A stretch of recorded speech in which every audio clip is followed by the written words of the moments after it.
कर्मचारी द्वारा जिस कंपनी में काम किया गया उसी कंपनी का डेटा अन्य किसी कंपनी को 10% कमीशन की राशि पर बेचने के मामले में पुलिस द्वारा कर्मचारी को गिरफ्तार किया गया है और उससे तमाम पहलुओं पर पूछताछ की जा रही है। पूरे मामले में जानकारी देते हुए विजयनगर थाना प्रभारी चंद्रकांत पटेल द्वारा बताया गया कि राहुल नामक युवक द्वारा एक कंपनी संचालित की जाती है।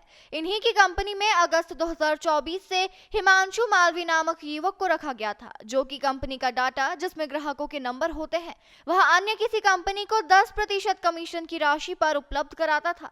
इसके कारण कंपनी को इससे हानि होने की संभावना बनी हुई थी। जांच पड़ताल की गई तो उसके मोबाइल के चैट्स और अन्य तत्वों के आधार पर शिकायत की गई।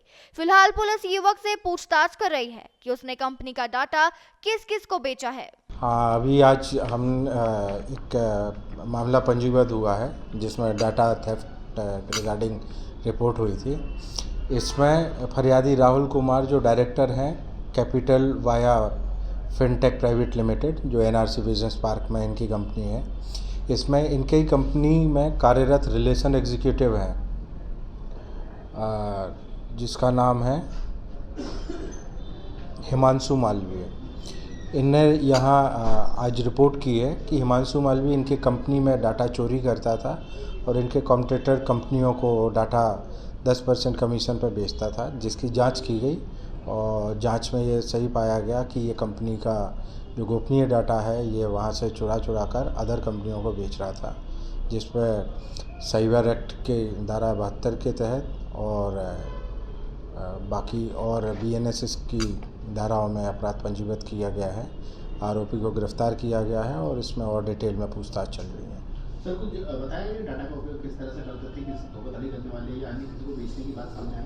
हाँ, जैसे कॉम्पिटिटर कंपनियां हैं जो कस्टमर्स का डाटाबेस है, कस्टमर्स को लोग कांटेक्ट करने के लिए, बिजनेस कराने के लिए करते हैं, तो वही डाटा ये कंपनी में से लेके अदर कंपनीज को देता था ताकि जो कस्टमर इनकी कंपनी के हैं वो शिफ्ट दूसरी कंपनी में हो जाए, तो उनको फ़ायदा पहुंचाने के लिए। कुछ कमीशन इसको मिलता था कंपनी से? बिल्कुल 10% कमीशन जो फरियादी हैं उनने भी बताया और आरोपी ने भी कबूला है कि हाँ, मुझे 10% कमीशन हम देते हैं। किस कंपनी को अभी तक बेच चुका है जानकारी? ये इसकी अभी जांच चल रही है। इसके मोबाइल की अभी फॉरेंसिक जांच कराएंगे, उससे पता चलेगा। किस तरह का कस्टमर का डाटा ये देते थे, क्या काम करती थी वो कंपनी?